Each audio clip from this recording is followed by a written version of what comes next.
Mga kaibigan, welcome back. Napakaganda ng mapapanood natin dito. Tatlong Pinoy sa US NCAA nagpasikat kanina. Yung isa sa debut lumipad, grabe, pang dunk of the year. Si JJ Mandakit, impressive sa second game. At yung second best so far in 3-point made sa NCAA, Pinoy pala. Naka 26 points kanina. Sino yan?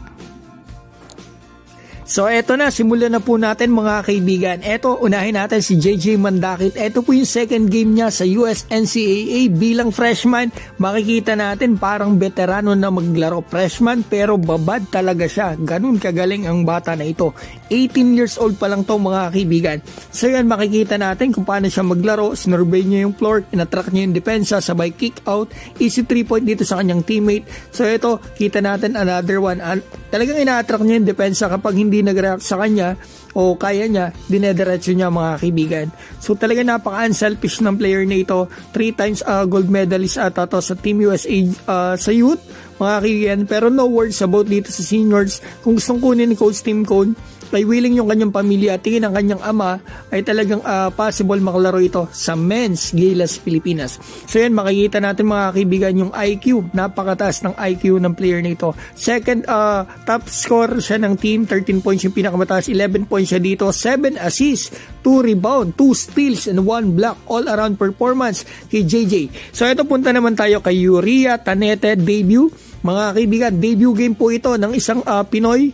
Mga kaibigan dito, Phil-Am to mga kaibigan. So makikita natin dito, bilang freshman, malakas yung loob. Dito siya naglalaro sa Mexico Lobos.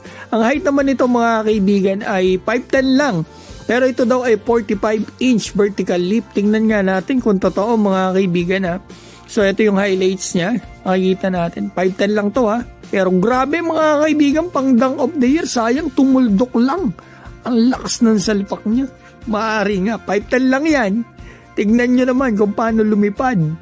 So ito, hindi ito kilala ng marami dito. Kanina ko lang po ito nakilala mga kaibigan. Si Connor Sevilla, pangalan pa lang niya at itsura niya, honestly, ay Pinoy na Pinoy talaga. So yan, makikita natin dito yung kanyang laro kanina mga kaibigan. Ito yung second game niya dito sa US NCAA.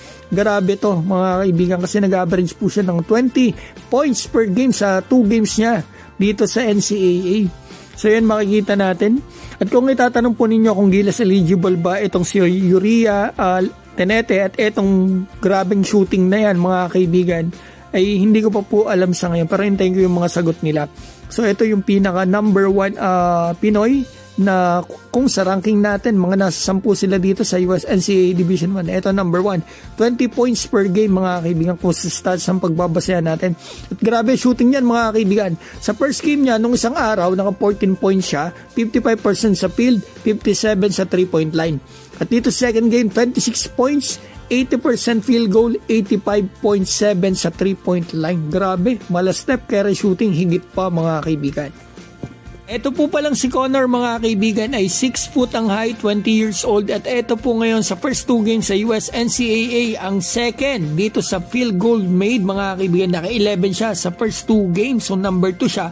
E nasa mahigit 5,000 po ang players dito sa US NCAA Division 1. Ito mga kaibigan, mag-comment na kayo dyan sa baba. At the same time, kung kayo mag-subscribe, maraming salamat po.